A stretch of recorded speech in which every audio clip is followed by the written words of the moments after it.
హల్లెలూయా. తెలిసింది కదా, వాక్యం ఉన్న వాళ్ళ తీరు, వాక్యం లేని వాళ్ళ తీరు. వాక్యం ఉన్నవాళ్ళు ఎవరు? యేసుక్రీస్తు వారిని అంగీకరించిన ప్రతి వాళ్ళు, వాక్యం చదివే ప్రతి వాళ్ళు.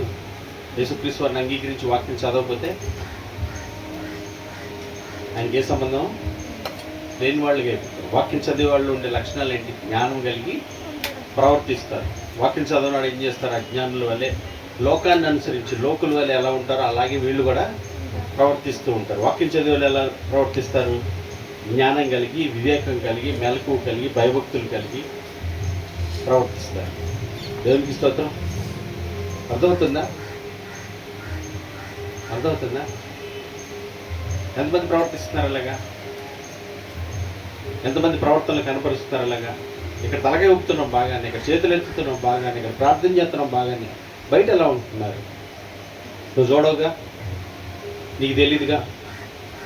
నువ్వు మా వెనకాల వచ్చి వస్తావా? రాను కదా. ఎవరు చూస్తారంట?